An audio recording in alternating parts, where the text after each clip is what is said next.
तरी पेपर फुटला म्हणून ही परीक्षा रद्द करत आहे। म्हणजे धाडस परीक्षा ऐकतात बघा, वाक्य आहे पहिला, पत्राचं वाक्य आहे पहिला, वाक्य पहिलं आहे की नीट परीक्षेच्या इजारात आहे, मग कसलं। सभापती महोदय, आमची विनंती आहे, राज्यात जर विश्वासार्हता निर्माण करायची असेल परीक्षेसंदर्भात, जर विकसित भारत म्हणून तुम्हाला पुढे जायचं असेल तर सगळी चर्चा या ठिकाणी बाजूला ठेवा, याच्यावर वेळ द्या, याच्यावर चर्चा घडू द्या।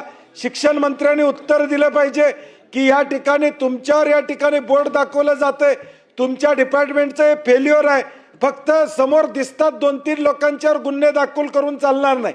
ह्या सगळ्या प्रक्रियेमध्ये कोण कोण सामील आहेत, त्याच्यावर नेमकी काय कारवाई होणार आहे, हे विस्तृतपणे याची चर्चा सभापती महोदय झाली पाहिजे। टीईटीचा पेपर फुटीचा जो काही विषय आहे, हा पोलीस प्रशासनाने त्यांना मिळालेल्या गोपनीय माहितीच्या आधारावर स्वतः कारवाई करून हे प्रकरण उघडकीस आणलेलं आहे। मुद्दा क्रमांक 1, सभापती महोदय, या संदर्भातलं विस्तृत विवरण आजच सभागृहामध्ये या ठिकाणी केलं जाईल।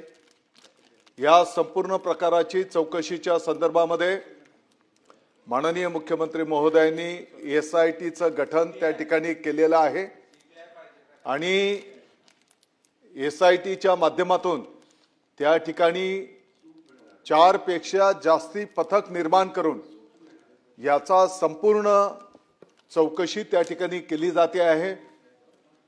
आपल्या सर्वांच्या ज्या भावना आहेत, निश्चितपणे वेळ प्रसंगी आवश्यकता पडली तर कायद्यामध्ये सुद्धा आपल्याला काही बदल करावे लागतील का, की जेणेकरून गंभीर आणि कठोर कारवाई, ज्याने कोणी हे कृत्य केलं असेल त्यांच्यावर त्या ठिकाणी कठोर कारवाई झाली पाहिजे। या दृष्टिकोनातूनही शासनाची त्या ठिकाणी तयारी आहे।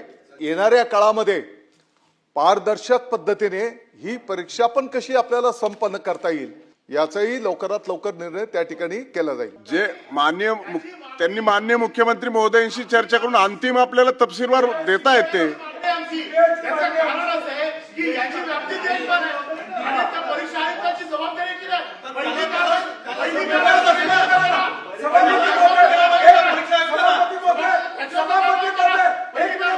परीक्षा परिषदचं पत्र वाचा सभापती महोदय, त्यात पहिल्या वाक्यात लिहिलेलं आहे, नीट परीक्षेचा घोटाळ्याच्या पार्श्वभूमीवर आम्ही योग्य ती काळजी घेतली होती तरी पेपर फुटला म्हणून ही परीक्षा रद्द करत आहे। म्हणजे धाडस परीक्षा ऐकतात बघा, वाक्य आहे पहिला, पत्राचं वाक्य आहे पहिला, वाक्य पहिलं आहे की नीट परीक्षेच्या इजारात आहे, मग कसलं। तुम्ही आयुक्त